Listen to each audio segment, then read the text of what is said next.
अध्ययन करथिले सेथिरे जहा कहा जाइथिला जे ए विश्व जगतटी शक्तिर बा शक्तिर स्पंदनर रूपरे परिव्याप्त थिला एवं परवर्ती समय रे सेही शक्ति जड़र रूप नेला एवं सेही जड़ दुई भाग रे विभक्त गोटे सूक्ष्म आउ अन्यटी हला स्थूल तेणु जेतेबेले शक्तिर केवल गोटे प्लावन थिला से गोटे अनंत समुद्र भली थिला एवं स्थिर थिला रूप नथिला फॉर्म्स किछ नथिले आकार प्रकारहीन गोटे सूक्ष्म शक्ति समुद्र अदृश्य रूप प्रशांत किंतु ता भितर गोटे प्रथम उद्वेलन भितर गोटे जागृति आसिला गोटे आलोड़न हला से आलोड़न भितर प्रकृत रे विविध रूप सृष्टि एक आवश्यकता मध्य अनुभव है एवं ताही होछि विश्व निर्माण बीज सीड ऑफ ए यूनिवर्स यही कथाटी को खूब चमत्कार भाव रे आमको बुझेइछंती ये दिव्य जीवन ग्रंथर जने अनन्य व्याख्याकार माधव पंडित से कहते गोटे गोटे कागज नियंतु गोटे साधा कागज से कागजटी केवल धड़ा आउ माने तार प्रशस्त होइकी रही जेते पर्यंत आपण ताकू डिस्टर्ब करू नांती ताकू किसी आलोड़ित करू नांती ताकू भांग प्रकौ नांती ताकू मोड़ामोड़ी करू नांती सेते पर्यंत से कागजटी भितरे आपण कोनोसी रूप तयारी करि परिबे ना मन करंतु आपण कागज रे डंगा तयारी करिया कोंतो केते प्रकार ता भांगिया पड़िबो केते प्रकार ता भितरे आलोड़न तयारी करिया पड़िबो वाइब्रेशन तयारी करिया पड़िबो तेणु जो शक्तिर जो महासमुद्र अनंत समुद्र शांत स्थिर रूप दृश्य होइक रहितला सूक्ष्म रूप रे तार आलोड़न भितर रूपर सृष्टि हला आमे एतिकी पर्यंत पढ़िथिल रूपर काहे की आवश्यकता पड़िला बिना रूप माने आमे समस्त रूप गछ गोटे रूप प्राणी माने गोटे रूप ये सब रूप गुड़िक से टीवी ठारू आरंभ करी मोबाइल ठारू आरंभ करी कौन से गोटे वायर गोटे इलेक्ट्रिसिटी बल्ब ये समस्त रूप गोटे फॉर्म गोटे ये रूप गुड़िक तैयारी हबार मूल कारण हला जे विश्व लीला को संगठित करिवा एवं एक निजस्व उद्देश्य रे एक उद्देश्यमूलक भाव रे से लीला को संगठित करिवा होछि प्रकृत रे जे ये सृष्टिर बीज को बपन करथिले जे ये सृष्टि को अरूप सृष्टि को रूप मध्य को आनिथिले तांकर एक सचेतन प्रचेष्टा थिला कारण से सच्चित आनंद अटंती एवं से सच्चित आनंद भितरे रूपायित होबा को चाहूचंती ये थिला तांकर उद्देश्य हम सेठी बर्तन जीवाने हमर अध्ययन आजिरु आरंभ करबा आजिर सेकंड पैराग्राफ रो बही मो लाइव डिवाइन ग्रुप रे दे देछि बहीटी जो माने डाउनलोड निजे निजे करिसंती भलो आपण देखि दे परिबे चैप्टर 10 हमें पैराग्राफ 2 पढुछु से कहउचंती matter is the presentation of a force which is most easily intelligible to our intelligence सेपरि काहे केला हमें प्रश्न पढुछु अछि तो शक्ति हे कि थिले पुनी रूप काहे कि नेले जड़र रूप काहे कि नेले ना एथि पई नेले जे matter is the presentation of force ये होचे शक्तिर अभिव्यक्ति बा जड़ शक्ति भाव रे उपस्थापित होईछि शक्ति जड़ रूप रे उपस्थापित होछि अर्थात जो शक्तिटी प्रशांत समुद्र ही कि थिला प्रशांत समुद्र ही कि थिला से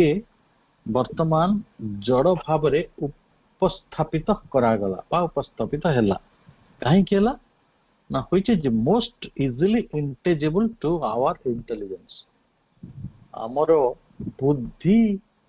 रो जो बोधनीयता रही ताको आमे सहज भावरे ग्रहण करि परिबा बुद्धिटी ताको सहज भावरे ग्रहण करि परिबो बा बुद्धि पई या होची बोधगम्य बुद्धि पई आ बोधगम्य इंटेलिजिबल टू आवर इंटेलिजेंस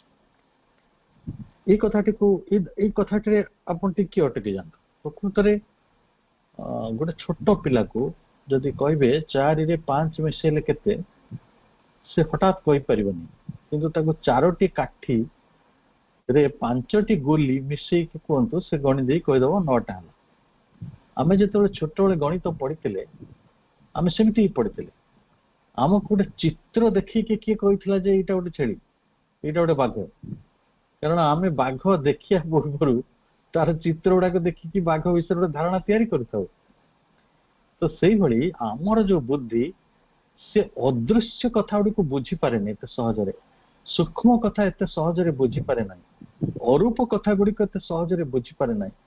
तेणु जदि केवल शक्ति ही थांता प्रकृति रे शक्ति ही अछि जड़ भितरे शक्ति रहिछि किंतु सेही शक्तिटी आमे बुझी पारिबा नाही तेणु जड़ को गोटे रूप दिया जाए कि आकार दिया जाए कि आम बुद्धिर बोधगम्य हवा भली प्रस्तुत करा जायछि तेणु एई भली आमको सृष्टि करबा एवं आमे जो विश्व रे बंचिछु सेही विश्वटी को आमे कि भली ग्रहण करि परिबा सेही भली भावरे जे दयामय ईश्वर ये कामटी करिसंती आमे एई ग्रंथ अध्ययन करिया फल रे तांकर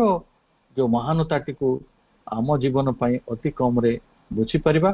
एवं तांकर जो महान त्याग तपस्या रही तार प्रत्युत्तर निश्चय आमे दबा एवं ए पृथ्वी पृष्ठ रे दिव्य जीवन स्थापन करिवार गोटे उद्यम भितर आमे निजको प्रयासरत रखिबा बस आमे निश्चय से विषय एक अभिमुख्य रखिबा तो काहे कि इंटेलिजिबल टू इंटेलिजेंस ना सेटा एथि पई molded as it is by contacts in matter to which a mind involved in a material brain gives the response ताले आमे जो जड़ धातु रे आम मस्तिष्कटी तैयारी हिची आमे कहूछु रक्त मांस रे तैयारी बहुत तंतु गुडी करे आम ब्रेन तैयारी हिची किंतु जो ब्रेन बा मस्तिष्क को आमे परिचालना करिकि बा जो बुद्धि को व्यवहार करी आमे जगतटे को बुझुछु आम जीवनटा को बुझुछु आम को बुझुछु आम अस्तित्व को बुझुछु ए अस्तित्वर मूल कारण को बुझुछु आमे मूल को जीवा को चाहूछु डाल को जीवा को चाहूछु आगो को जीवा को चाहूछु पक्ष को जाउछु सेही बुद्धि को व्यवहार करिकि तो मनर से शक्तिटी को ताले आपण को श्री अरविंद कहउचंती जे जड़ धातु रे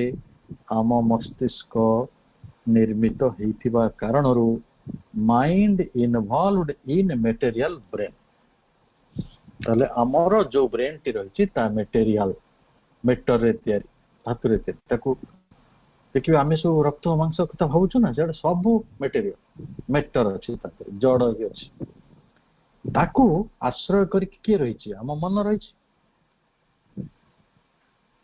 to which a mind involved in material brain amar jo manoti se involved achi material brain bhitare jada dhature nirmita mastiska bhitare se kon kurchi gives the response se eithi jada jagat sahito gote jo संस्पर्श आसुछि तारो बा जो प्रकार प्रति संस्पर्श आसुछि response से करूछि बुद्धिटी सेही छांचरे तैयारी हेछि moulded as it is by contacts अर्थात आपण मन को जदि मटेरियल बाहरे आउ किछि कथा देबे ताले से बुझी परिबो ना बुझी पारि ना लौकिक जगत को छाड़ी देले अलौकिक जगत को आम मन मस्तिष्क स्वीकार करू ना जो जगतटी दृश्यमान जोटा चल जगत सेही जगतटी को आमे देखुछु एवं ता भितर जतिकि भी हमर प्रवेश अछि सेटा भी जदिओ बहुत बेसी नुहे पर्याप्त नुहे तथापि हमर रेस्पॉन्स गुडी को हमर जो प्रति संस्पर्श प्रतिवेदन संवेदना जहाँ भी आमे कहतु आमे जो प्रकार रिएक्ट करू रेस्पॉन्स करू तो सेटा मस्तिष्क जरिया रे करू एवं से मस्तिष्क मोल्डेड हिची तार ढांच तार ढांचा होची सेटा कोन माने जड़ द्वारा निर्मित बुद्धि जड़ को ही बुझी परिबो आउ किछि को बुझी परिबो तति पई जड़ भाव रे एई विश्वटी अभिव्यक्त हिची आमे केबे प्रश्न पचारिछु कि जे जड़टा भिन्न आउ गोटे कोन किछि हेई पारि न थांता जे अनंत संभावनार महाप्रतीक से कोन आउ केते रूप तयारी करि परिबेनी केते रूपर परिकल्पना तांको पाखरे रहिछि केते व्यवस्थार परिकल्पना रहिछि किंतु से एई भली गोटे व्यवस्था भीतर को आनी छंती काहे कि ना आम भीतर गोटे मटेरियल ब्रेन खंजी छंती एवं से मटेरियल ब्रेन होछि केवल तार रेस्पॉन्स रे तार कांटेक्ट रे केवल जड़ को ही ग्रहण करि परिबो एवं आमे सेति पई जड़र ढांचा रे आम मन बुद्धि जेतु तयारी हिछि तो स्वाभाविक भाव रे एई विश्वटी को जड़ द्वारा निर्मित करा जायछि अर्थात सूक्ष्म जेतेबेले स्थूल हेले सूक्ष्म स्थूल प्रति यात्रा ए विश्वटी एवं पुणी थरे स्थूल रु सूक्ष्म आड़ को यात्रा हबो एटा विवर्तनर काम तेणु आमे आम बुद्धि जो भली आमको सेई भली दिया जायछि आपण देखबे आम बुद्धिर जेतिकी पावर आम मस्तिष्कर जेतिकी शक्ति सेतिकी पाठ हमको सार दियंती ना प्रथम श्रेणी रो कोर्स अलगा चतुर्थ श्रेणी रो कोर्स अलगा आउटी के आगु जेबे दशम श्रेणी रो कोर्स अलगा दशम श्रेणी आउटी के जेबे +2 तार कोर्स अलगा ग्रेजुएशन कोर्स अलगा जेते जेते आम मस्तिष्कटी परिपक्व होथबो आम मस्तिष्कटी ग्रहण करिया पई रेस्पॉन्स दबा पई आम गोटे कांटेक्ट भितर आसिया भली आम मस्तिष्कर शक्ति बढ़ुथबो सेही अनुसार आमको विद्यार आयतनटी दिसे तेणु एई विश्वटी को सेही मनीष बुझी परिबो जे प्रकृत रे तार एई संवेदना गुडी को तार जो बुद्धिटी को बोधायित करिছে सेही दिगरे एवं तार इंटेलिजेंस को तार बुद्धि को से प्रकृत रे निजर एई जो मटेरियल इन्वॉल्वमेंट भितर इंटेलिजिबल करूछि ताको बोधगम्य कर चेष्टा करूछि बुझियो चेष्टा करूछि तृतीय धाडी रे से कहउचंती the elementary state of material force is in the view of the old Indian physicist a condition of a pure material extension in space of which the peculiar property is vibration typified by to us by the phenomenon of sound ओ चमत्कार जे प्राचीन भारतर पदार्थ विज्ञानी मानक कथा से कहउचंती old in the view of the old Indian physicist इमते काई कहले अति प्राचीन काल रे फिजिसिस्ट तो नथिले कोटी पदार्थ विज्ञान रसायन विज्ञान जीव विज्ञान एमिति सब विज्ञान को भौतिक विज्ञान को अलग कराइतले विज्ञानर क्लासिफिकेशन बहुत पर है मॉडर्न ट्रेंड किंतु श्री अरविंद ए बही लिखिला बेले कहिले जे द ओल्ड इंडियन फिजिसिस्ट प्राचीन भारतर पदार्थ विज्ञानी माने काहे कहले ना गोटे स्थान रे श्री अरविंद उल्लेख करछंती आम ऋषि माने समस्त वैज्ञानिक थिले आपण देखिबे रामचंद्र जते बेले बण को जाउथिले सेते बेले तांको अनेक जगह रे ऋषि माने विभिन्न प्रकार अस्त्र उपहार देउथिले एपरि कि सीता अमलिन वस्त्र उपहार पाइथिले अत्रि मुनि को आश्रम रे ताले एडा से केम संभव होतला से माने गवेषणा करिकरी सेही भली पदार्थ अस्त्र सेही भली उत्कर्षता संपन्न वस्तु गुडी को पार एक्सीलेंट वस्तु गुडी को उद्भावन करूथिले तांको यज्ञशाला थिला गोटे प्रकार लेबोरेटरी समानकर तांकर तपस्या थिला सेही सब अलौकिक शक्ति संपन्न सामर्थ्य किंतु आमे सेही कथाटी को तो अनेक दिन हला पासुरी देलेनी आज मध्य आम ताको अविश्वास भी कले किंतु एटी कह जाउछि जे गोटे ऋषि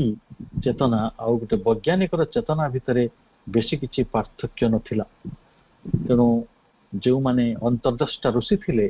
जो माने महाकाशर विज्ञान जानी थिले जो माने अंतरिक्षर कथा कहउथिले जो माने महासमुद्र भितरे कोन घटुछि ता विषय जानी परुथिले ग्रह नक्षत्र मानक विषय जानी परुथिले ସେଇ ସବୁ ଋଷି ମାନଙ୍କୁ ଆମେ ପଦାର୍ଥ ବିଜ୍ଞାନୀ ଭିନ୍ନ ଆଉ କିଛି କହିପାରିବା ନାହିଁ। ତାହେଲେ ସେ ପଦାର୍ଥ ବିଜ୍ଞାନୀ ମାନେ କଣ କହିଲେ ନା ସେମାନେ କହିଲେ ଯେ the elementary state of material force, ବର୍ତ୍ତମାନ ଯେତେବେଳେ ଶକ୍ତିଟି ଜଡ଼ରେ ପରିଣତ ହେଉଛି, ସୂକ୍ଷ୍ମ ସ୍ଥୂଳ ରୂପକୁ ଆସୁଛି, ଅରୂପ ରୂପ ଭିତରକୁ ଆସୁଛି, ସେତେବେଳେ କେମିତି ଆସୁଛି? ଏଲିମେଣ୍ଟାରୀ ଷ୍ଟେଟ୍, ତାର ପ୍ରାଥମିକ ଅବସ୍ଥାଟା ହେଉଛି, ତାର ପ୍ରାଥମିକ ଆଦିମ ଅବସ୍ଥା, ଏଲିମେଣ୍ଟାରୀ ଷ୍ଟେଟ୍, ଆଦିମ ଅବସ୍ଥା, ପ୍ରାଥମିକ ଅବସ୍ଥା, ସେଇ ଭୌତିକ ଶକ୍ତିର କଣ ନା a condition of pure material extension in space. ସେଇଟା ମହାଶୂନ୍ୟରେ ଗୋଟେ ଶୁଦ୍ଧ ଭାବେ ପରିବ୍ୟାପ୍ତ ହୋଇ ରହିଥିବା ସ୍ପେସ୍, ଆକାଶ, ମହାବ୍ୟୋମ, ବ୍ୟୋମ ଅଟେ। ତାହେଲେ a condition of pure material extension in space of which, ସେଇ ଯୋଉ ସ୍ପେସ୍, ଯୋଉ ଆପଣ ସବୁବେଳେ ଭାବିବେ ସ୍ପେସ୍ଟା କି ଜିନିଷ, ସେ ସ୍ପେସ୍କୁ ନେଇ କେତେ ଗବେଷଣା ରହିଛି, କେତେ ଚିନ୍ତା ଶକ୍ତିକୁ ଆମେ ବଢେଇ ଦେଇପାରିବା ଯଦି ଆମେ ସ୍ପେସ୍ ଉପରେ ଭାବିବା ଯେ ସେଇଭଳି ପ୍ରଥମ ଶକ୍ତିର ମହାରୂପ ଭିତରେ ମହାବ୍ୟୋମର ପରିକଳ୍ପନା ହେଇଥିଲା। ସେ ମହାବ୍ୟୋମ ଭିତରେ କଣ ହେଲା ନା which is the peculiar properties vibration, ତା ଭିତରେ ଗୋଟେ peculiar property ଥିଲା, ଗୋଟେ ପ୍ରକାର କଣ କହିବେ ବିଶେଷ ଗୁଣ। ସେ ବିଶେଷ ଗୁଣ ଥିଲା କଣ? peculiar property is vibration typified to us by the phenomenon of sound। ଏଇଠି ତାକୁ ଆମେ କହୁଛୁ ଶବ୍ଦ ରୂପେ ଅଭିହିତ କରୁଛୁ, ଆମେ ତାକୁ ଶବ୍ଦ ରୂପରେ ଅଭିହିତ କରୁଛୁ ଯେ ଏଇ ବ୍ୟୋମର ଅବସ୍ଥାରେ ଥିବା ତାର କମ୍ପନ ରୂପ, এইଟାକୁ ଆମେ ତାର ଯୋଉ ଭାଇବ୍ରେସନ ହେଇଛି ସେ ସ୍ପେସ୍ ଭିତରେ, ସେଇଟାକୁ ଆମେ ଶବ୍ଦ ବୋଲି କହୁଛୁ। ହଁ, ଆମେ ଆମକୁ ଟିକେ କଥା ଟିକେ ଅଡୁଆ ଲାଗୁଥିବ, ଆମେ ଟିକେ ସହଜ ଭାବରେ କଥାଟିକୁ ଗ୍ରହଣ କରୁ। ଆମେ ଯେତେବେଳେ ଛୋଟ ଥିଲେ ସେତେବେଳେ ଆମକୁ ପଞ୍ଚ ମହାଭୂତର ଧାରଣା ଦିଆଯାଇଥିଲା। ପଞ୍ଚ ମହାଭୂତ ଟିକେ ମୁଁ ଆପଣମାନଙ୍କୁ ଏଠି 2 ମିନିଟ୍ ରୋକୁଛି। ପଞ୍ଚ ମହାଭୂତ ଭିତରେ ପ୍ରଥମେ ଥିଲେ ମାନେ କଣ ଥିଲେ? ପ୍ରଥମେ ଥିଲେ ବ୍ୟୋମ, ଯୋଉଟାକୁ ଆମେ ଆକାଶ କହୁଛେ, ସେଇଟାକୁ ପୁଣି ବ୍ୟୋମ ପରେ ଆସିଥିଲେ ବାୟୁ, ବାୟୁ ପରେ ଆସିଥିଲେ ଆପ୍, ଆପ୍ କହିଲେ ଜଳ, ଜଳ ନା ତାପରେ ଆସିଥିଲେ ଅଗ୍ନି, ଅଗ୍ନି ପରେ ଆସିଥିଲେ ଆପ୍ ଜଳ, ତାପରେ ଆସିଥିଲେ କ୍ଷିତ୍ ମାଟି। এইଭଳି ପଞ୍ଚ ମହାଭୂତର ସୃଷ୍ଟି ହେଇଥିଲା। এই ପଞ୍ଚ ମହାଭୂତ ଭିତରେ 5ଟି ତନ୍ମାତ୍ରକୁ, ମାନେ ଏଇ ଯୋଉ ପିକୁଲିଆର ପ୍ରପର୍ଟି ଯାହା କୁହାଯାଉଛି, ତାକୁ ଯୋଗ କରାଯାଇଥିଲା।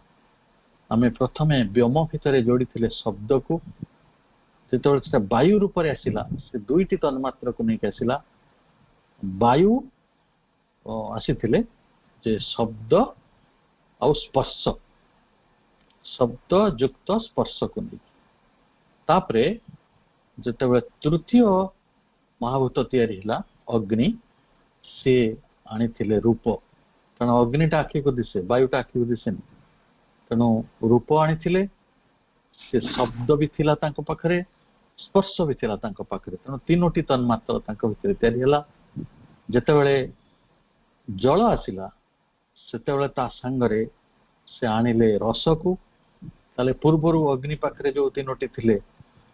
ଶବ୍ଦ, ସ୍ପର୍ଶ, ରୂପ, ତା ସାଙ୍ଗରେ ରସ ଯୋଗ ହେଲା। ଏବଂ ଯେତେବେଳେ ଆସିଲା ଆମକୁ କୋଉଟା କ୍ଷିତ୍ ଅର୍ଥାତ ମାଟି, ସେଠି 5ଟି ଯାକ ତନ୍ମାତ୍ର ଜନ୍ମ ହେଲା, ଶବ୍ଦ, ତାପରେ ସ୍ପର୍ଶ, ତାପରେ ରୂପ, ତାପରେ ରସ, ତାପରେ ଗନ୍ଧ। এই 5ଟି ପିକୁଲିଆର ପ୍ରପର୍ଟି ଆମର 5ଟି ଇନ୍ଦ୍ରିୟ ସହିତ ଯୋଡ଼ି ଦିଆଯାଇଛି। ଗୋଟେ ହଉଛି କର୍ଣ୍ଣ, ଶବ୍ଦ ଶୁଣୁଛି, ସେ ଆକାଶ ତତ୍ତ୍ୱ। ଯିଏ ସ୍ପର୍ଶ ପାଏ ସେ ହଉଛି ଆମର ଚର୍ମ, ସେ ହଉଛି ବାୟୁ ତତ୍ତ୍ୱ। ଯେତେବେଳେ ଆପଣ ଆସିବେ ରୂପର ସ୍ତରକୁ, ଚକ୍ଷୁ, ସେଇଟା ହଉଛି ଆମର ଅଗ୍ନି ତତ୍ତ୍ୱ, ତାପରେ ଯେତେବେଳେ ଆପଣ ଆମ ଇନ୍ଦ୍ରିୟର ରସକୁ ଆସିବେ ସେତେବେଳେ ଜିହ୍ୱା ଆସୁଛି, ଏବଂ ଆମେ ଗନ୍ଧ ଯେତେବେଳେ କ୍ଷିତ୍ ସ୍ତରକୁ ସେଟା ଆସିବ ସେଠି ଆସିବ ନାସିକା, ସେଥିରେ ଆମେ ଘ୍ରାଣେନ୍ଦ୍ରିୟ ଆମେ କହୁଛୁ। ଅର୍ଥାତ୍ ଆଜିର ଶିଶୁମାନେ ବା ପିଲାମାନଙ୍କୁ ସେଭଳି ଶିକ୍ଷା ଦେବା ପାଇଁ ସୁଯୋଗ ନାହିଁ ଯେ ବିଶ୍ୱର ଏଇ ତତ୍ତ୍ୱ ଗୁଡ଼ିକ ସହିତ, ବିଶ୍ୱର ଏଇ ମହାଭୂତ ମାନଙ୍କ ସହିତ ଆମ ଅସ୍ତିତ୍ୱର କେତେ ଗୋଟେ ପ୍ରକାର ସମ୍ବନ୍ଧ ରହିଛି। କିନ୍ତୁ ଆମ ଶାସ୍ତ୍ରକାର ମାନେ ଏକଥା ଆମ ପାଇଁ ପ୍ରସ୍ତୁତ କରି ଯାଇଛନ୍ତି, ଆଉ ଶ୍ରୀ ଅରବିନ୍ଦ ଆଜି ଆମକୁ ଲାଇଫ୍ ଡିଭାଇନ୍ ଗ୍ରନ୍ଥରେ ସେଇ କଥାଟି କହୁଛନ୍ତି। ତାହେଲେ ପ୍ରଥମେ ସେଇ ପ୍ରାଚୀନ ପଦାର୍ଥ ବିଜ୍ଞାନୀ ମାନଙ୍କର ଅନୁସାରେ ପ୍ରାଥମିକ ଅବସ୍ଥାରେ ଯାହା ସୃଷ୍ଟି ହେଇଥିଲା ତାହା ହେଉଛି ବ୍ୟୋମ। ସେ ବ୍ୟୋମର ମୁଖ୍ୟ ତନ୍ମାତ୍ରା ହେଉଛି ପେକୁଲିଆର ପ୍ରପର୍ଟି ହେଲା ଶବ୍ଦ, ଫେନୋମିନନ୍ ଅଫ୍ ସାଉଣ୍ଡ। ତାପରେ କୁହାଯାଉଛି but vibration in this state of ether is not sufficient to create forms। ତା ଅର୍ଥ ନୁହେଁ ଯେ ରୂପ ପଳେଇ ଆସିଲା, ସେତେ ପର୍ଯ୍ୟନ୍ତ ଫର୍ମ ଆସୁନାହିଁ, ଆକାର ଆସୁନାହିଁ, କିଛି ଆମେ ସ୍ଥୂଳ ରୂପରେ କାହାକୁ ଦେଖିବାକୁ ପାଉନୁ, ମହାଶୂନ୍ୟ ଅଛି ଆଉ ଶବ୍ଦ ହଉଛି। ତାହେଲେ ତାପରେ କ'ଣ ହବ ନା there must first be some obstruction in the flow of the force ocean, some contraction and expansion, some interplay of vibrations, some impinging of force upon force, so as to create a beginning of fixed relation and mutual effects। ତାହେଲେ ଆହୁରି ଆଲୋଡ଼ନ ଦରକାର, ଆହୁରି contraction and expansion ଦରକାର, ଆହୁରି contraction and expansion କୁ ଆମେ କହିପାରିବା ଆକୁଞ୍ଚନ ଆଉ ପ୍ରସାରଣ। ଆହୁରି there must, କାରଣ ରୂପ ତିଆରି କରିବା ତାଙ୍କର ଲକ୍ଷ୍ୟ। ବର୍ତ୍ତମାନ ସୁଦ୍ଧା ଆକାଶ ତିଆରି ହେଇଗଲା, ସ୍ପେସର ମୂଳ ଧର୍ମ ଭାବରେ ଶବ୍ଦ ଆସିଗଲା, କିନ୍ତୁ ସେଇଠି ରୂପ ତିଆରି ହଉନାହିଁ। ତାହେଲେ ରୂପକୁ ତିଆରି କରିବା ପାଇଁ there must first be some obstruction in the flow of the force of ocean। କାରଣ ଇଏ ତ ସମୁଦ୍ର, ଶକ୍ତିର ସମୁଦ୍ର ହେଇକି ଅଛି ନା, ସେ ଶକ୍ତିର ସମୁଦ୍ରରେ ଆହୁରି ପ୍ରତିଘାତ ଥିବା ଦରକାର। ଅବଷ୍ଟ୍ରକ୍ସନ୍ ଆସିବ, ବାଧା ଆସିବ, some contraction and expansion, ଆହୁରି ଅଧିକ ଆଲୋଡ଼ନ ହବ, ଅଧିକ ଆକୁଞ୍ଚନ ପ୍ରସାରଣ ହବ, some interplay of vibrations, ପାରସ୍ପରିକ ସମ୍ମିଳନୀ ସବୁ ହବ, କାହାର କମ୍ପନର ଗୁଡ଼ିକର, ବହୁ କମ୍ପନ, some impinging of force upon force, ଗୋଟିଏ ଶକ୍ତି ଆଉ ଗୋଟେ ଶକ୍ତି ଉପରେ ଅଭିଘାତ କରିବ। ଯେଭଳି ମୁଁ କହୁଥିଲି କାଗଜଟାକୁ ବହୁ ବାଟରେ ମୋଡ଼ିବାକୁ ପଡୁଛି ଗୋଟେ ରୂପ ତିଆରି କରିବାକୁ, ଆହୁରି ଆକୁଞ୍ଚନ ଦରକାର, ଆହୁରି ପ୍ରସାରଣ ଦରକାର। ତ କାରଣ ଗୋଟେ ଜ୍ୟାମିତି ଯେତେବେଳେ ତିଆରି ହୁଏ ସେ ବହୁ ଅଭିଘାତ ମଧ୍ୟ ଦେଇ, ବହୁ ସଂଘାତ ମଧ୍ୟ ଦେଇ ଏଇଭଳି ଗତି କରେ। Interplay of vibration, some impinging force upon force, so as to create a beginning of fixed relation and mutual effects। ତାହେଲେ ଯଦି ସେ ହବ ତାହେଲେ ଆମେ ନିର୍ଦ୍ଦିଷ୍ଟ ସମ୍ବନ୍ଧ ଆଉ ପାରସ୍ପରିକ ପରିଣାମର ଗୋଟେ ଉନ୍ମେଷକୁ ସେଠି ଖୋଜି ପାଇବା, ଗୋଟେ ସମ୍ଭାବନା ଦେଖାବ। ତାହେଲେ ଯିଏ ସଚେତ ଶକ୍ତି ଏଇ ସ୍ଥୂଳ ରୂପର, ଏଇ ଜଡ଼ ରୂପର ବିଶ୍ୱକୁ ତିଆରି କରିଛନ୍ତି, ଯେ ଦୃଶ୍ୟମାନ ବିଶ୍ୱ ତିଆରି କରିଛନ୍ତି, ତାଙ୍କୁ ଶକ୍ତିର ସମୁଦ୍ର ଭିତରୁ ଏଇଭଳି ଆଲୋଡ଼ନ ଗୁଡ଼ିକୁ, ପ୍ରତି ଆଲୋଡ଼ନ ଗୁଡ଼ିକ ଏବଂ ବହୁ ପ୍ରକାର interplay of vibrations, impinging of force upon force ଏବଂ ଅନେକ ପ୍ରକାର କଣ୍ଟ୍ରାକ୍ସନ୍ ଆଣ୍ଡ ଏକ୍ସପାନ୍ସନ୍, ବହୁ ପ୍ରକାର obstruction of the flow of the force, ଏସବୁକୁ ଗ୍ରହଣ କରିବାକୁ ପଡ଼ିଛି। ଆଜି ଆମେ ଟିକେ ବାଧା ବନ୍ଧନ ପାଇଲେ ଆମେ କେତେ ଭାଙ୍ଗି ପଡ଼ୁଛୁ, କିନ୍ତୁ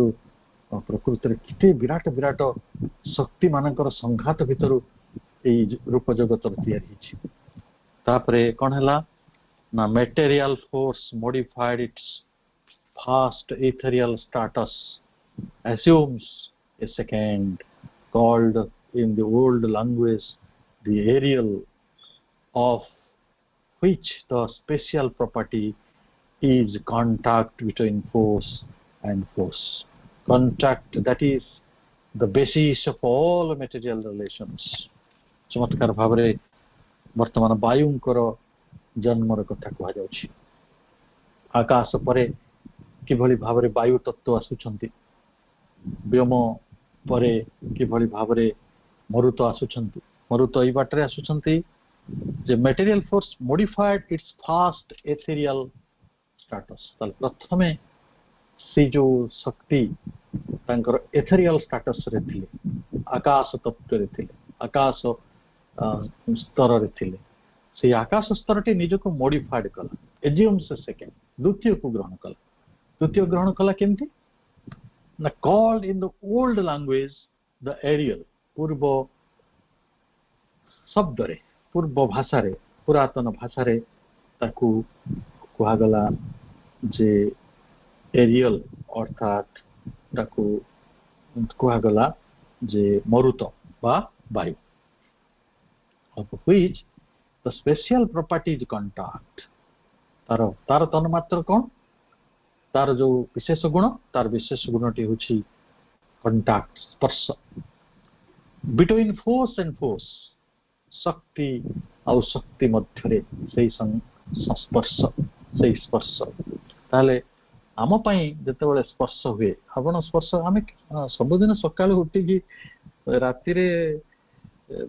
सोईथिबा बेले भी सब बिना स्पर्श रे आमे नाहु आपण बिछणा भितर होचंती पवनर स्पर्श नउचंती आलोकर स्पर्श नउचंती शब्दर स्पर्श नउचंती आमे गोटे कोनोसी जिनिस को जतला हम धरुछु से गुडी को सब स्पर्श आपण मोबाइल धरुचन से स्पर्श मो बहिटी को धरिछि सेटा गोटे स्पर्श अर्थात आमे भाबुछु मो बहिटी को धरिछि किंतु ता नै मो बही को छुईला परे जो अनुभवटा आछि से अनुभव हैला गोटे शक्ति सहित शक्तिर संयोग अर्थात पुस्तकटी जड़ अवस्था रे रहितले मध्य ता होछि शक्तिर रूप मो शरीरटी एक शक्तिर रूप दुईटी शक्ति भितरे ये होछि संयोग ये होछि वायु तत्व स्पर्शर तत्व आमे से स्पर्श पई केते पागल हेउछु गोटे माँ जतले ता छोट छुआ धरि थाए ताको केते स्पर्श सुख ताको मिले किंतु से स्पर्श सुखटा ताको बुझिबा को पड़िबो जे महा माने जो परम कारुणिक परमात्मा मनुष्य को ए स्पर्शर सुख दवा पई स्पर्शर आनंद दवा पई केते आलोड़न केते संघात भितरे केते बाधा बंधन भितरे ताको आनिछंती आ ताको गोटे टांजिबल तने जेंति मनुष्यर बुद्धि तो ग्रहण करि परिबो मनुष्य बुद्धि ताको एते केमिति ग्रहण करछि हां छुई देली मो जानि आ एमति छुईले हुए बस बरफ छुईले ठंडा लागे निया को छुईले गरम लागे सती कि तापय ज्ञान सती किंतु अनंत पदार्थ मानक भितरे अनंत स्पर्श रहिछि एई तो अनंत अनंत कोडी खोजुचे से परम सत्यटा कोडी खोजुचे सत्य बोली का को कहूचे ताले हमको बुझिबा को पड़िबो जतेबेले सेकेंड रूप रे हमको मरुत आसिला सेतेबेले तार जो गुण आसिला जे contact between force and force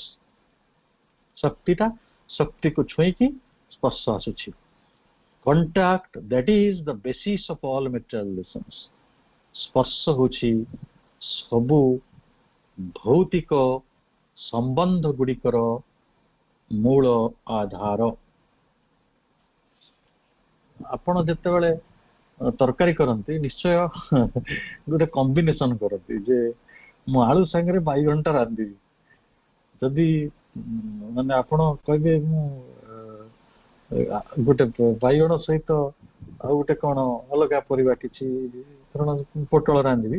ताले सेटा सेतिकी ग्राह्य होबो नै कारण ए जो संयोग गुडी कहूछि जगत रे आमे संयोगित सुख उड़ी जानते आपण कौन से एक जिनिस को छुईले सुख पाउचंती कौन से जिनिस को स्पर्श पाइले गोटे संगीत शुणी संगीत भी स्पर्श से संगीतटी शब्द जरिया आसुची कि सेटा आमको गोटे अंतरीण स्पर्श करुची अंतर तल तो से आम छाड़ी दौर संगीत दिग छाड़ी दिखाँ आप मेटेरियल स्पर्श कथा कहते मेटेरियल स्पर्शटी आम भौतिक संबंध गुड़िकर एक कौन बेसिस अटे आधार अटे ये जगत एक प्रकार गोटे स्पर्शर पागल आम भितर अच्छी एवं ମଣିଷ ସେ କଥାରେ ବୁଝି ନାହିଁ, ସେ ତାର ମାନେ ବାଇଆ ପାଗଳ ହେଇକି ତା ବାଟରେ ଅଛି। କିନ୍ତୁ ଆମକୁ ବୁଝିବାକୁ ପଡିବ ଯେ ଏଇଟା ହିଁ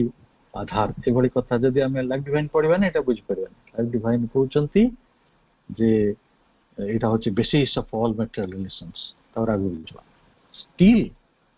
we have not as yet real forms. ତଥାପି ବି ରୂପ ଆସିନାହିଁ, ବାସ୍ତବ ରୂପ ଆସିନାହିଁ। ବାୟୁର କଣ ରୂପ ଅଛି? ବାୟୁ ତ ଆମ ଆଖିକି ବି ଦିଶୁ ନାହିଁ। ବଟ୍ ଓନ୍ଲି ଭେରିଂ ଫୋର୍ସେସ୍, ଖାଲି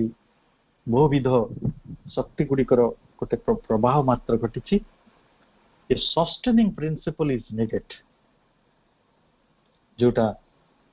ପ୍ରକୃତରେ ସଷ୍ଟେନିଂ ପ୍ରିନ୍ସିପଲ୍, ଯୋଉଟା ରୂପ ସୃଷ୍ଟି ସକାଶେ ଯୋଉ ତତ୍ତ୍ୱଟି ପ୍ରକୃତରେ ଅବଧାରିତ, ଯାହା ପ୍ରକୃତରେ ଧାରଣ ଯୋଗ୍ୟ, ଯାହା ପ୍ରକୃତରେ ସ୍ଥାୟୀ ହେଇକି ରହିବ। ବାୟୁଟା ତ ସ୍ଥାୟୀ ହେଇକି ରହିବନି ନା, ସେ ତ ଆକାଶ ବି କୋଉ ସ୍ଥାୟୀ ନା ପବନଟା କୋଉ ସ୍ଥାୟୀ। ସିଏ ତାର ଆକାଶ ଯଦିଓ ସ୍ଥାୟୀ ଭଳି ଲାଗୁଛି କିନ୍ତୁ ଆମେ ତାର ସ୍ପର୍ଶ ନାହିଁ। ଯାହାର ସ୍ପର୍ଶ ଅଛି ସିଏ ସ୍ଥାୟୀ ନୁହେଁ। ତେଣୁ ସିଏ କହୁଛନ୍ତି ଯେ ଆମକୁ ଏ ସଷ୍ଟେନେବଲ ପ୍ରିନ୍ସିପଲ୍ ଇଜ୍ ନିଡେଡ୍। ରୂପ ସୃଷ୍ଟି ସକାଶେ ଗୋଟେ ସ୍ଥାୟୀ ଆଧାରର ପ୍ରୟୋଜନ ଅଛି। ତାହେଲେ ଯଦି ଆଧାରର ପ୍ରୟୋଜନ ଅଛି ସେଟା ଆଣିବା କୁଆଡୁ? This is provided by a third self modification. ये modification ଟା केही କରୁନାହାନ୍ତି, ସେ self modified ହେଇଯାଉଛି। ଆତ୍ମ ରୂପାନ୍ତର। এই ଆତ୍ମ ରୂପାନ୍ତର ହେଇକି ଏ sustaining principle ତ ଦରକାର ଥିଲା। This is provided, ଏଇଟା sustaining principle ଟା କିଏ ଦେଲା? Now this is provided by a third self modification of the primitive force, of which the principle of light, electricity, fire and heat is for us the characteristic manifestation. ତାହେଲେ ତା ଭିତରୁ ଆସିଲା ଅଗ୍ନି ତତ୍ତ୍ୱ। ଯେତେବେଳେ ତୃତୀୟ ରୂପାନ୍ତର ଆତ୍ମ ରୂପାନ୍ତର ଘଟିଲା, ସେଇଥିରୁ ପ୍ରିମିଟିଭ ଫୋର୍ସ, ସେଇ ଯୋଉ ଆଦିମ ଶକ୍ତି, ମୌଳିକ ଶକ୍ତି, ସେୟାର ଭିତରୁ of which the principle of light, କାରଣ ଅଗ୍ନି ଯେତେବେଳେ ଆସିବ ସେ ତ ଖାଲି ଆସିବନି, ସେ ଆଲୋକକୁ ନେଇକି ଆସିବ, ବିଦ୍ୟୁତକୁ ନେଇକି ଆସିବ, ଇଲେକ୍ଟ୍ରିସିଟି, ଫାୟାରକୁ ନେଇକି ଆସିବ, ଆଉ ହିଟକୁ ନେଇକି ଆସିବ, ଉତ୍ତାପକୁ ନେଇକି ସାଙ୍ଗରେ ଆସିବ। is for us the characteristic manifestation. ଏଇଟା ଥିଲା ଗୋଟେ ବୈଶିଷ୍ଟ୍ୟପୂର୍ଣ୍ଣ ଅଭିବ୍ୟକ୍ତି। ତାପରେ even then we can have forms of force preserving their own character and peculiar action but not stable forms of matter. ତାହେଲେ ତା ସତ୍ତ୍ୱେ ଯେତେବେଳେ ଏହି ପ୍ରୟୋଜନଟିକୁ ପୂରଣ କରିବା ପାଇଁ ଆଦ୍ୟ ଶକ୍ତି ନିଜର ଏକ ତୃତୀୟ ଆତ୍ମ ରୂପାନ୍ତର କଲେ, ତେଜରୂପୀ ସେହି ରୂପାନ୍ତର ଭିତରେ ସ୍ୱଭାବଗତ ଭାବରେ ଯୋଉ ପରିପ୍ରକାଶ ହେଲା ତାକୁ ଆମେ ଆଲୋକ, ବିଦ୍ୟୁତ, ଅଗ୍ନି, ଉତ୍ତାପ ବୋଲି କହିଲେ। ତେଣୁ ଏହି ଅବସ୍ଥାରେ କଣ ହେଲା ନା ଶକ୍ତିର ରୂପଚୟ ନାନା ପ୍ରକୃତି ଓ ବିଶିଷ୍ଟ କ୍ରିୟା ଭିତରେ ପ୍ରକାଶ ପାଇଲା। Even then we can have forms, ରୂପତା ଆସିଲା, of force, ସେଇ ଶକ୍ତିର ରୂପ, preserving their own character, ସେମାନେ ନିଜର ଯୋଉ ସ୍ୱଧର୍ମ ସେମାନେ ତାକୁ ରକ୍ଷା ଦେଲେ। ଓନ୍ କ୍ୟାରେକ୍ଟରକୁ ସେମାନେ ବିଶିଷ୍ଟ କ୍ରିୟା ଗୁଡ଼ିକୁ, ଯେଭଳି ଆପଣ ଜାଣୁଛନ୍ତି ଲାଇଟ୍ର କ୍ରିୟା କ'ଣ, ଇଲେକ୍ଟ୍ରିସିଟିର କ୍ରିୟା କ'ଣ, ଫାୟାରର କ୍ରିୟା କ'ଣ, ହିଟ୍ର କ୍ରିୟା କ'ଣ। ଆପଣ କେବେ ଫାୟାର ପାଖକୁ ଗଲେ ଥଣ୍ଡା ଲାଗିବାର କ୍ୱେଶ୍ଚନ୍ ଉଠୁନାହିଁ। ତେଣୁ ସେଇଟା ହେଉଛି ତାର ଓନ୍ କ୍ୟାରେକ୍ଟର, ସେ ସ୍ୱଧର୍ମ and peculiar action, ସେମାନଙ୍କର ଯୋଉ ବୈଶିଷ୍ଟ୍ୟପୂର୍ଣ୍ଣ କ୍ରିୟା, but not stable forms of matter। ତଥାପି ବି ରୂପ ଆସିନାହିଁ, ଜଡ଼ ଜଗତର ରୂପଟି ପୁରା ପ୍ରତିଷ୍ଠିତ ହୋଇନାହିଁ। କାରଣ ଅଗ୍ନିଟା ବି ତଥାପି ସେଟା ପର୍ଯ୍ୟନ୍ତ ସୂକ୍ଷ୍ମ ତତ୍ତ୍ୱ। ଆପଣ ଦେଖନ୍ତୁ ଆମ ବୈଜ୍ଞାନିକ ମାନେ ଏବେ ଯୋଉ ଅଗ୍ନି ତତ୍ତ୍ୱ ନିର୍ମାଣ କରିଛନ୍ତି ତାର ରୂପ ନାହିଁ। ଯୋଉ ମାଇକ୍ରୋ ଓଭନ ଗୁଡା ଦେଖୁଥିବେ ନା, ବା ଯୋଉ ଏବେ ସବୁ ଇଣ୍ଡକ୍ସନ ହିଟର ଆସିଛି, ତା ଭିତରେ କିଛି ଜଳୁଛି କି? କିଛି ଦେଖୁଛନ୍ତି? ରୂପ ତ ନାହିଁ ନା ଅଗ୍ନିର। ଆମେ ସେତେବେଳେ ମନା କରିଦେଇପାରେ ନାଇଁ ଅଗ୍ନିର ତ ରୂପ ନାହିଁ। ଏଇଟାକୁ ଶ୍ରୀକୃଷ୍ଣ କୋଉ ଦିନରୁ କହିଥିଲେ ଯେ ଯଦିଓ वेदांतिष्ट माने कहउचंती अग्नि भीतर रूपर जन्म हला किंतु अग्निर रूप नथिला वैशिष्ट्यपूर्ण भाव रे आमे देखुछु जे फॉर्म्स ऑफ मैटर ता एबे भी स्टेबल ही नाही एबे भी ता भीतर रूपर संभावना नाही से सूक्ष्म अवस्था रे अछि तले आमे आउ गोटे कथा को निरीक्षण करि परिबा आउ गोटे कथा को भाबंतु प्रथमे जतबेले आकाश तयारी हला से आकाश तत्वटा बा व्योम रूपटी सेटा सूक्ष्म सेटा को रूप रे अछि ताको आमे जदी अवस्था हला तीनटा अवस्था कोन ना गोटे गैसीय गोटे होची तरल आ गोटे हला कठिन आमे विज्ञान बहिरे तो या पढिचे कोनोसी मैटर रो कोनोसी जड़ वस्तुर तीनोटी अवस्था तो बर्तमान जो पांचटी आमे महाभूत मानक विषय आलोचना करूछु व्योम मरुत अग्नि पर्यंत पहुंची गलेनी ए तीनटा पर्यंत पहुंचलेनी फोर्थ फिफ्थ आसीबा ताले ए तीनटा पर्यंत व्योमर प्रकृति रे किछि ताको हमें गैस रे नै परिबा नै ताको गैसियस स्थिति नै परिबा नै ताको तरल स्थिति रे नै परिबा नै ताको कठिन स्थिति रे नै परिबा नै तो वायु आसुची हमें सेटा को एयर बा गैस बोली कहबा वायु आसिला गैस रूप रे तापरे वायु परे आसुची अग्नि अग्निटा को हमें विषयी गैसियस स्टेट गोटे समय मध्य ताको लिक्विड स्टेट अवस्था कहा जाउची किंतु एटा एक्जेक्टली गैसियस स्टेट में कि एक्जेक्टली लिक्विड स्टेट में तार गोटे मझिर स्तर केवल ता भितरे को वाइब्रेशन अछि भाई भणी माने जो माने एई कथाटी को भलो हार बुझी पारु नांती जे जड़ जो हमें देखुछु अग्नि वायु माटी पानी पवन ये जहाँ सब आम बुझुचु सेगुड़िक सब भाइब्रेशंस आपणकर गोटे इंडक्शन हीटर भी कौन हो केमी हिट करुचे तार तो किसी दिशुनी केमी आप पानीटा संगे संगे गब गब फुटी हो भाइब्रेशन होची से भाइब्रेशन गुड़िक आम अदृश्य यही भाइब्रेशन कथा आज 100 वर्ष पर चिंता करा जाउची किंतु श्री अरविंद मु भावुँ फिजिसिस्ट बोली फिजिसिस्ट जे या 100 केते वर्ष पूर्व भाभी जे जड़ गुड़िक शक्तिर स्पंदन तापरे से कहते even then we can have forms of force preserving their own character and peculiar action but not stable forms of matter तो ये भली हला स्टेबल ही पारला नहीं तल तापरे कोन होबो ना fourth state characterized by diffusion in a fast medium of permanent attractions and repulsions termed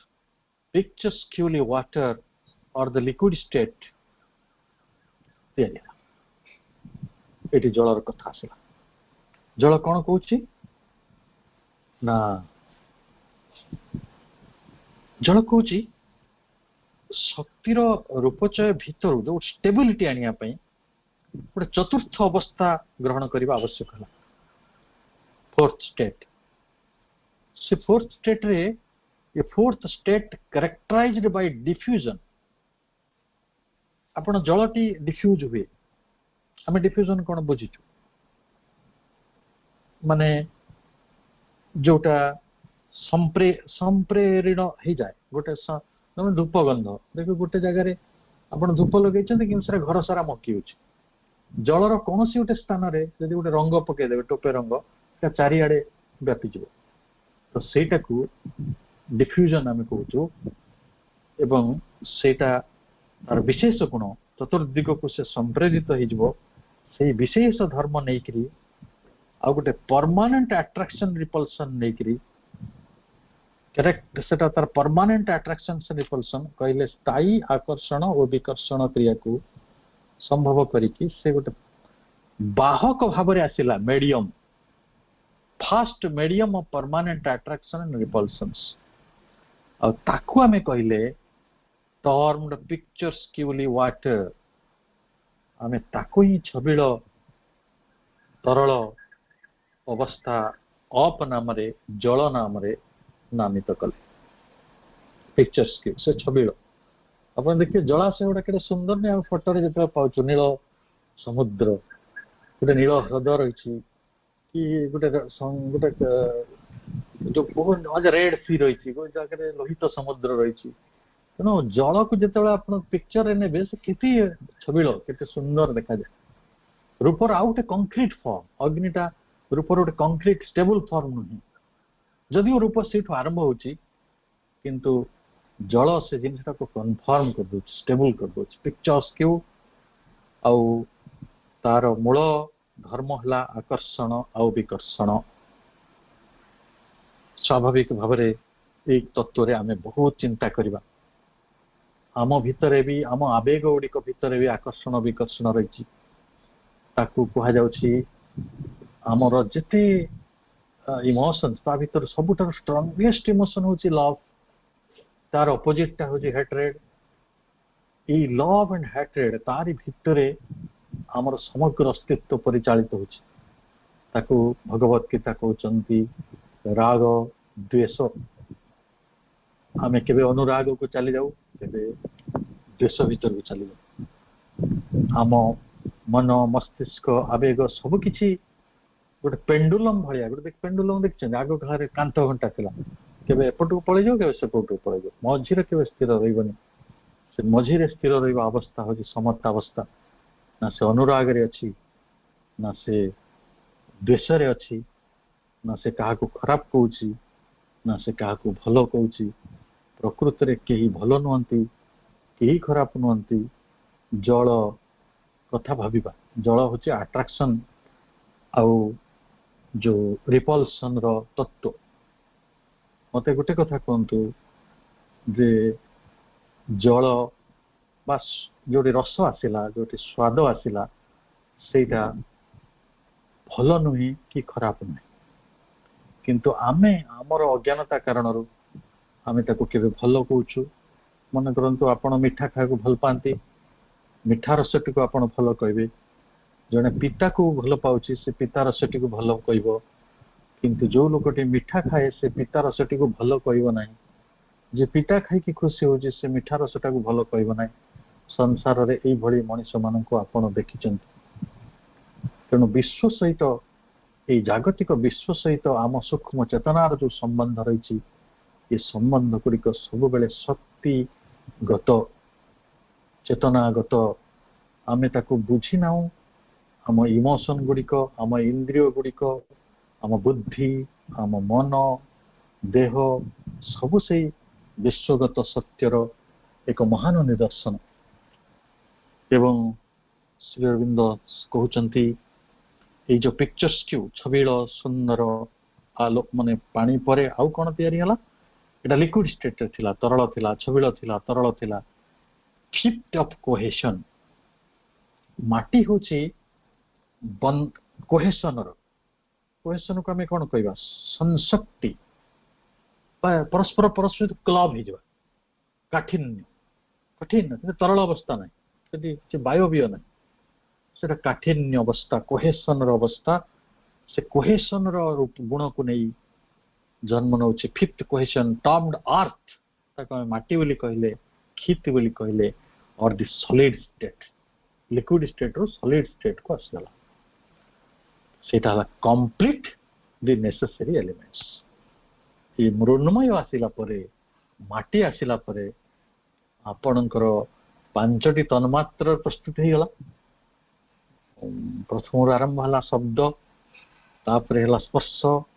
तापर है गोटे गोटे बढ़ी बढ़ी चली प्रथम आकाश पाखरे गोटे तन्मात्र थिला गोटे धर्म केवल शब्द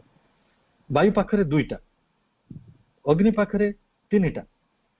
जल पाखरे चारोटी आपण माटी पाखरे पांचटी एटा गोटे कंप्लीट नेसेसरी एलिमेंट्स रूप सृष्टि पाई प्रस्तुत हो गला नेसेसरी एलिमेंट्स यही परि भाव रे पंचभूतर सृष्टि हुई ये जो भूत परिणाम गुड़िक भूत परिणाम माने कौन रूप सृष्टि रूपर भूत कहले आम समस्ते जीव जीव भूत आम समस्ते जीव हो रही भूत कहले आम पिला सब अलग कथा बुझुले भूत कहले आम बुझा मेटेरियल बीइंग बीइंग सत्ता तेणु आम समस्ते सत्ता है कि जो रहीचु आम भितर समस्त तत्व रही आकाश तत्व रही वायु तत्व रही अग्नि तत्व रही आम भितर रही कोड जलर तत्व रही आमको माटीर तत्व ये सबु तत्व गुड़िक जो गोटे कोहेशन अट्राक्शन रिपल्सन डिफ्यूजन सबु सबु कथा गुड़िक आपण को बहुत स्पष्ट भाव में यही पैराग्राफ रे कह जायछि आशा करे आमे ताको आहुरी अध्ययन करिबा पुणी आसंता थर क्लास पई समस्ते अपेक्षा करिबा मां को पाद तले असीम करुणा अपेक्षा पूर्वक समस्तଙ୍କ ପାଇଁ ତାଙ୍କ शुभाशीषर आस्पृहा सहित आज कार्यक्रम को अंततः मोर आलोचना को ये रखुच्छी समस्त को धन्यवाद।